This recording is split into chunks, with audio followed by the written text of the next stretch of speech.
What's up, y'all? Happy Monday. It's Motivation Monday, y'all. I'm ready to motivate y'all. My spirits is high today, okay? Like I'm on a new level. I'm on a new level. That's how I feel right now. Like I'm just so up. I don't even want to come down. Like, you know what I'm saying? Like, y'all ever been in that mood? You just like, I feel good. And it's a Monday. You know how they say Mondays is when everybody all sad. I just read in my book that Monday is the day that most people have heart attacks because they don't like their jobs, and nobody really like Mondays. So I was just so intrigued by that, and I'm like, wow, you know what? If that's the case, I feel like we should choose Monday to be like our self-care, love day, like find a way to get motivated. So like I want to be that for y'all today. Like I want to be that loving energy for y'all today. Okay? That's what I'm bringing on today. All right? So let's talk, y'all. Let's talk. I want to talk about looking for God in everything, okay? Looking for God in everything, y'all. When I tell you, I've been on this journey of finding my, like really finding out who I am, right? Like figuring out who am I?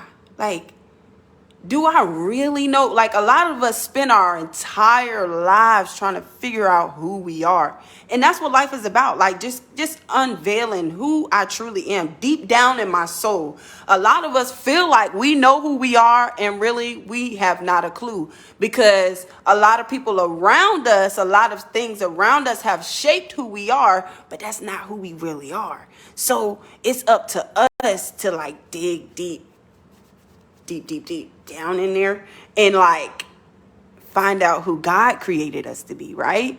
Find out what our purpose is, right? Find out what is it?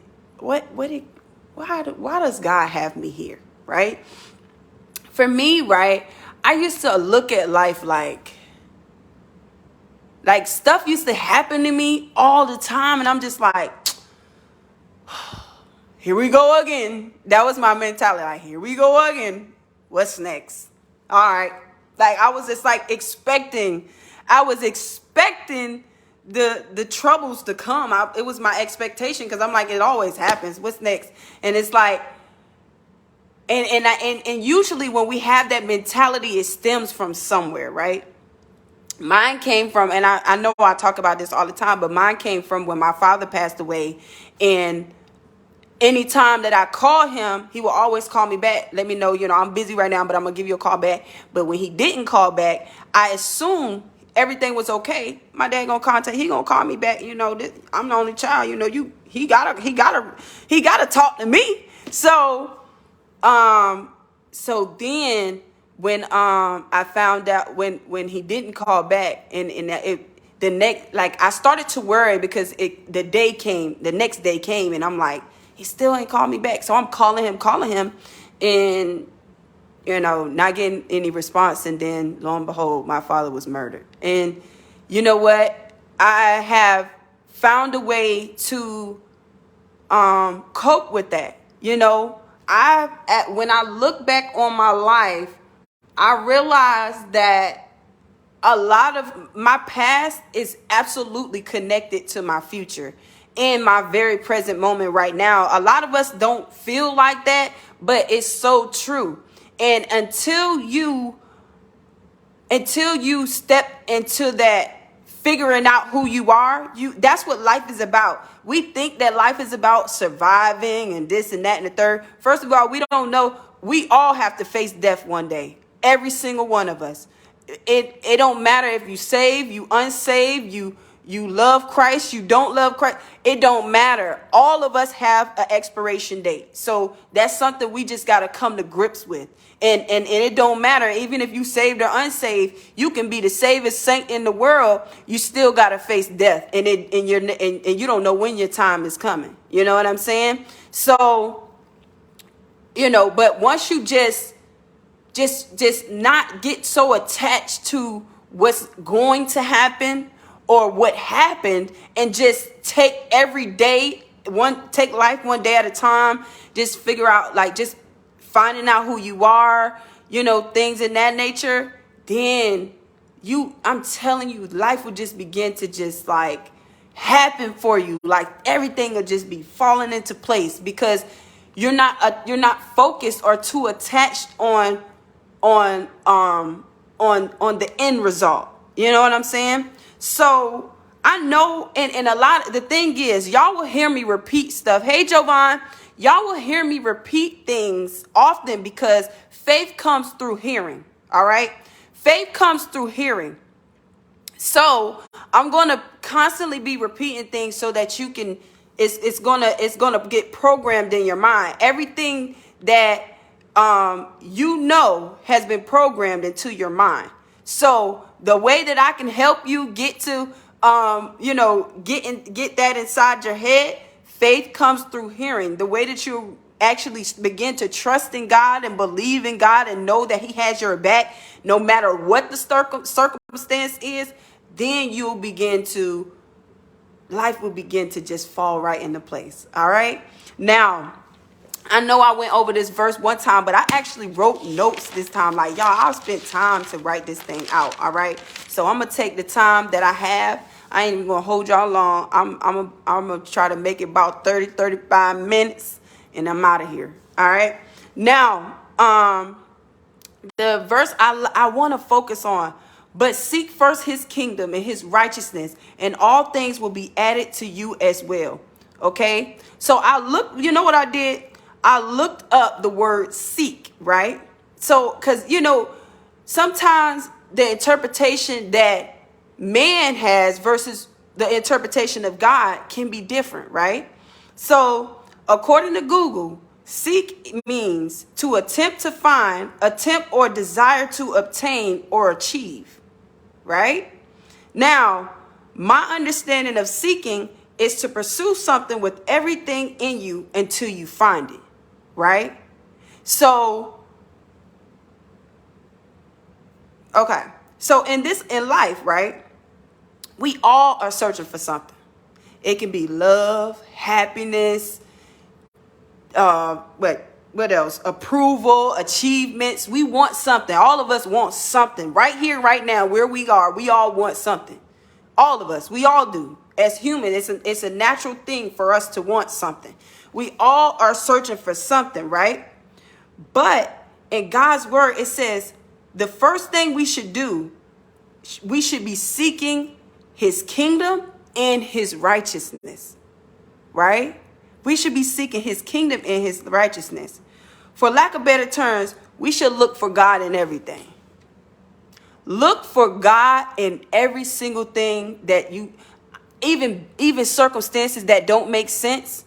Look for God in it, because God is in it. And it may not make sense. Like I was just telling y'all, when my father was murdered, y'all know I spent so much time questioning God. Like, why would you do this? Like I did. That was where my mental was. Like, oh my goodness. Like, this is like the worst thing you could have done. And that was my thought process. But you got to understand, He's very strategic, and I'm going to keep telling y'all that because I want y'all to understand how strategic He is, because the way that we would do things is not the way that He would do things. Absolutely not, right? So we just have to have an understanding that God is intentional. And if He allows something to happen, that He's in control. So He allowed it to happen. He allowed things to transpire. Anything that happened in your life, even think of the most tragic thing that happened, God allowed that. But understand that very thing that may have happened to you is what's going to push you towards your purpose. This which is going to push you towards your destiny, towards the reason why He even put you here. But you have to gain that understanding, right? We got to gain that understanding.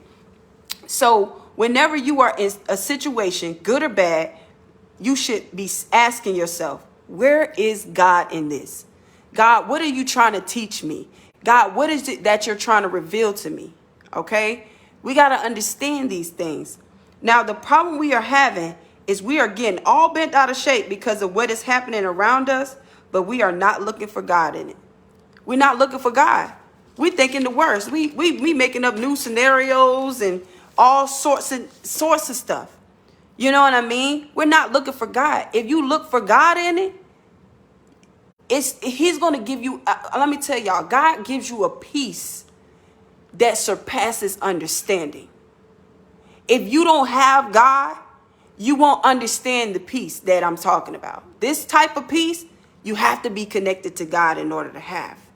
Seriously. You have to be connected to him. You must have a relationship with him. You know what I mean? And it's like we just have to get to this point where we see God in every single thing. God, you're teaching me something. And another thing is, we ask God for something and we're like, okay, I asked you for this and now this is happening. What in the world? I watched Bishop T.D. Jakes yesterday, and he said it was called Faithful Wounds. God, sometimes he has to wound you. He has to hurt you in order to get you to where you asked him to put you, right? Because I'm going to go over to a different chapter, a verse that I had wrote down. Here we go. Yep, right here. Matthew chapter 7 verse 7 says, ask and it will be given to you. Seek and you will find. Knock and the door will be open to you.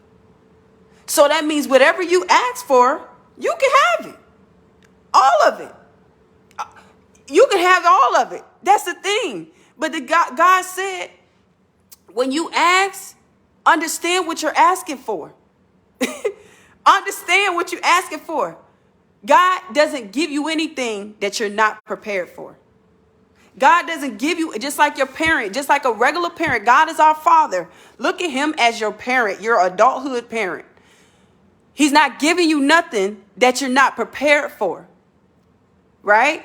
He's not giving you anything that you're not prepared for.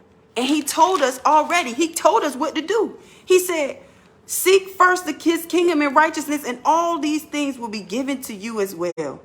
Meaning, if you seek me and you walk in righteousness, what is righteousness? Righteousness means to be without sin. To be without sin. Now, it's impossible to be sinless. Jesus is the only one who is perfect. But if you work towards becoming the best version of yourself, always doing your very best every single day, then you will have an understanding that, dang, as I do the very best that I can, as I try to be the best person that I can, then everything else, when you begin to focus on you, a lot of the times, including myself, this is a realization I had to come to. If I'm constantly looking for something on the outside of me to give me fulfillment, I will never have the things that I wish to have.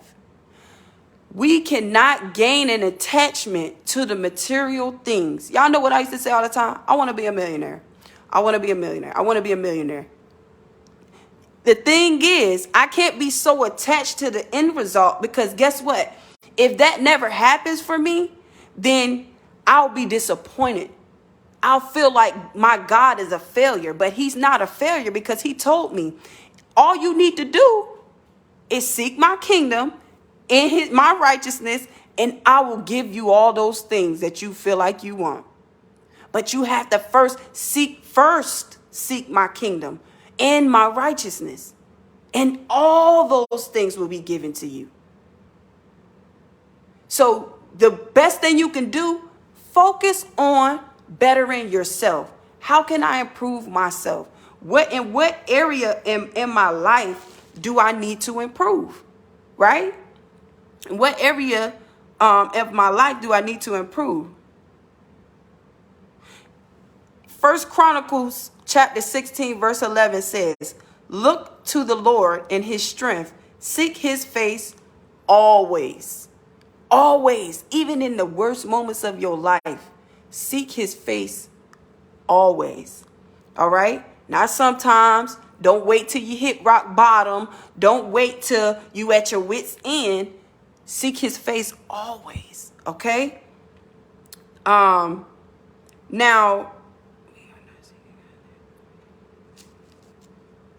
okay, so this is one thing I wrote down. The next portion of the verse says, seek not only his kingdom or his righteousness. So we spoke about righteousness, right?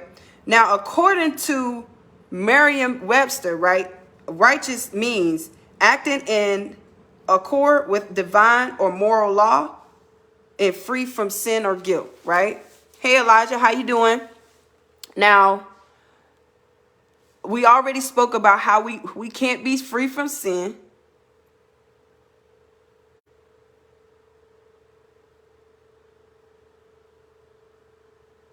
Okay, so I'm kind of reading through my notes if y'all see me pausing when God created. Okay, so as far as seeking righteousness, right? When God created us, he already knew all the mistakes that we would make. He knew all the times we wouldn't get it right. He knew even that you was going to come to him, pray to him, say you're done with whatever you said you was done with, and then go back and do the same thing again. He knew every mistake that you were going to make. But understand that he keeps us in cycles until we actually learn what needs to be learned and align ourselves with what we ask him for. Okay? He is not going to give you nothing until you are focusing on bettering you. Not worried about why this person doing this, why they did that to me. And that was my problem. I wanted to blame everybody for what I've been through. I wanted to blame everybody for the reason I was the way that I was. That was my thing. And that's a lot of us. We want to place the blame on somebody. Oh, that person hurt me, so that's why I'm this way. You know what that means? You're putting somebody else in control of your future. You're basically saying, I can't change until that person changes. You're not that person. You can't control that person. We're not in control of other people. We're only in control of ourselves. So the best thing you can do is improve yourself. And guess what? Once you improve yourself, you just might encourage that other person to improve as well. But it has to start with you. It has to start with you, right? It has to start with you. Now, like I said, everything will be added to you if you focus only on you. Focus on you. And being of service to others. That's a part. You know that everybody's purpose is to serve someone else. All of our purpose is meant for us to serve other people, whether we see it that way or not. The best thing you can do is find out, what is my purpose? Why does God have me here? What do I love to do? What am I passionate about? What can I do every day when I get up? What can I do that I love so much that I ain't even got to make money doing it? Like, it's just making me feel good. For me, I love motivating people. You know why I love motivating people? Because when I was down and out, I needed somebody to motivate me. And I guess who had to motivate themselves? Me. Guess who had to go and figure out or go listen to YouTube motivational speech? Me. I had to find ways that was, that I had to talk to God. I had to build my relationship with God. I had to do things that would keep me sane and keep me moving in a direction that I need to move in. And next thing you know, I fell right into my purpose. Becoming a mindset coach, a transformation coach, becoming a motivational speaker. Because now I love to motivate people. Let me tell y'all something. I don't make a dime from this right now. That's right now, though. That's right now, though. Because I know as long as I stay consistent and I stay persistent in what I'm doing, because I believe in myself so much, I believe in my dreams so much, it's just a matter of time before God brings the right opportunity in front of me. But that goes into the next portion of what I want to talk about. Checking your intentions, right? What are your intentions? What are your intentions? God already said you can have, you seek and you shall find, knock at the door and the door will be open to you. Ask and you shall receive. So if you're asking for something, that means it's already yours. It's yours. You got it. As soon as you ask God for it, he said, okay, you can have it. But guess what comes behind whatever you're asking for? A process. You don't just get to just have stuff like he just gonna drop it on you. Like you ask and it's gonna fall out the sky and say, okay. And you know what a lot of us do? We forfeit the process. But that's how God works. If you want something, you gotta go through the process. So when you asking for something, that's like you signing a contract saying, I'm okay with the process that come behind this.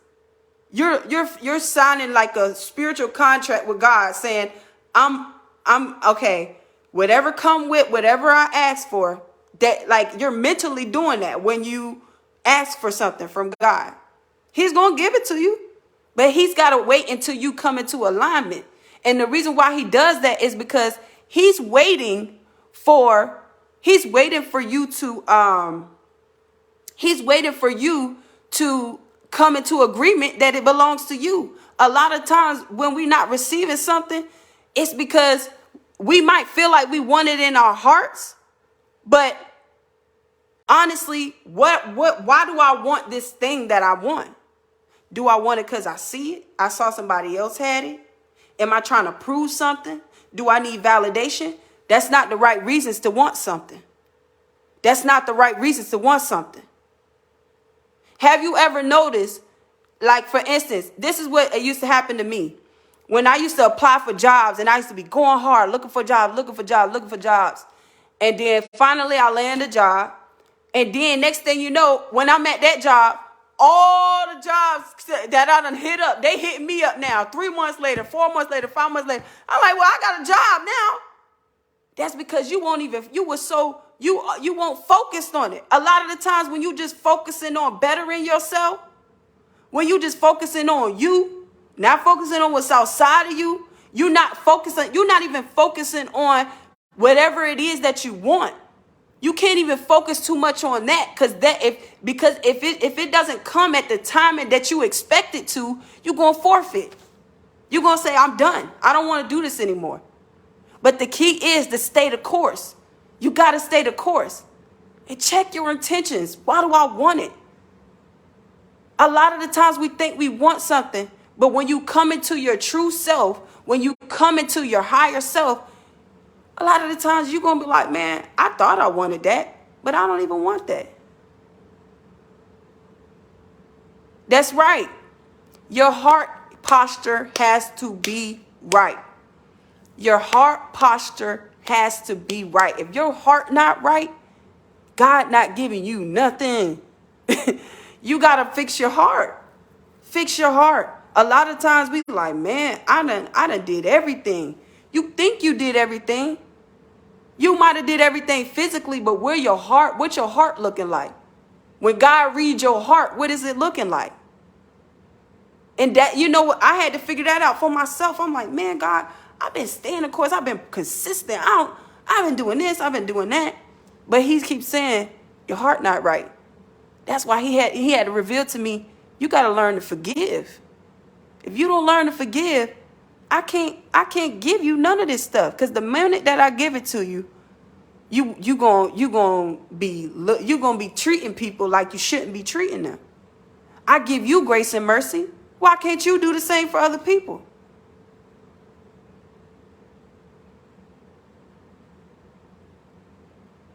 That's right. That's right. A lot of the time, that's a big that heart posture. Are you doing it for the right reasons? Do you want it for the right reasons? That's right. That's self-righteousness. That's called self-righteousness. When you feel like you did it by yourself. No, you didn't. We don't do nothing by ourselves.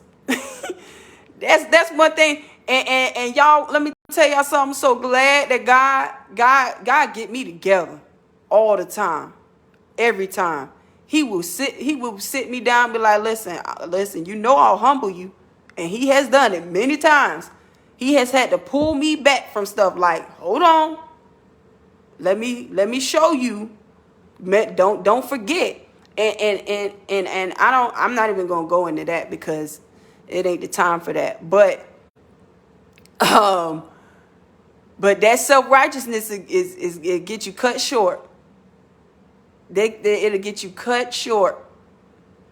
Thinking that you only doing something when God is doing it.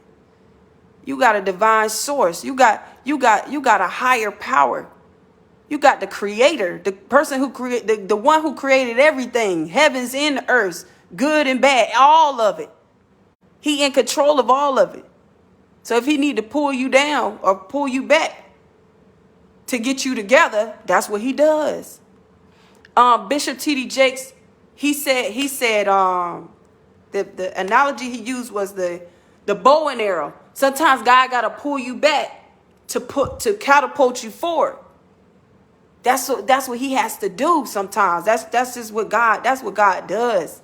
That's what God does. And you just got to understand how he works. And once you understand how he works, when you start going through stuff and going through storms, like it'll be easier for you to actually just instead of you just gonna walk through it. And you just walking through it like, okay, troubles don't last always. Eventually, every storm has an end date. Every single one. All storms have an end date. So you just walk it out. You walk it out. And next thing you know, the sun gonna shine again, baby. The sun gonna shine again. Now I'm about to wrap this up and let y'all go so I can go handle my business. But I had 3 points that I want to give to y'all. Number 1, look for God in everything, y'all. Good, bad, situations, people, places, things. If you go and ask God about any of that stuff, situations, people, places, things, opportunities, ask God, is this for me? Is that person for me? Is that person in alignment for with my purpose? Do they mean me any well? Like, talk to God. And he gonna get you there, all right? Another thing, we got to stop running. Stop running to everything outside of God. Stop that. That's our favorite thing to do. Oh, that's my best friend. Oh, that's that's all good. But guess who should be your best friend? God, because he got all the right answers. Because guess what? Your friend is just as human as you. A lot of the times our friends are just people who give us a validation in our wrongdoing. They just are hype man for what we're doing wrong. A lot of the times, that's why you should consult God, because he the same yesterday, today, and forever. He ain't changing. He gonna be the same. Your friend, they going through a journey just like you. They ain't no different than you. So consult God. We can't consult people. Consult God. Go to the one who created you. He know you. He know you like the back of his hand. Front, back, side to side, left and right, up and down, all around. He knows you because he created you. He the manufacturer. So you go to the manufacturer to figure out how it works, how this vessel work, how your vessel work. All right. Point, he gives you the right answers. All right. Now, point number 2, make self-improvement and self-development a daily priority. Just focusing on becoming a better you. It's all you got to do. Focus on becoming a better you. All right. Every day working on being the best version of you. Never stop aiming to be better than you were yesterday. If you wasn't at your best yesterday, guess what? If God give you grace to give you another day, aim to be better on that time. Okay. There is always room for improvement. You think about the best version of yourself. you can go higher. You can go further. Okay? And point number 3, always check your intentions behind your desires. Proverbs 11, chapter 27 says, if you search for good, you will find favor. But if you search for evil, it will find you. Okay? Always check your heart posture. Make sure you're doing the right things for the right reasons. Make sure whatever you're doing is always for the right reasons. God wants us all to have the desires of our hearts and live happy and well-balanced lives. Put your faith in him and his word, and you shall receive just that. Okay? I love y'all so much. I'm going to get going. I hope this touched somebody. I hope this motivated somebody. And I hope this can help y'all through life and just your day. And, not even focusing on tomorrow, but I hope this can at least just help you through today. All right? I love y'all so much. Take care. Peace.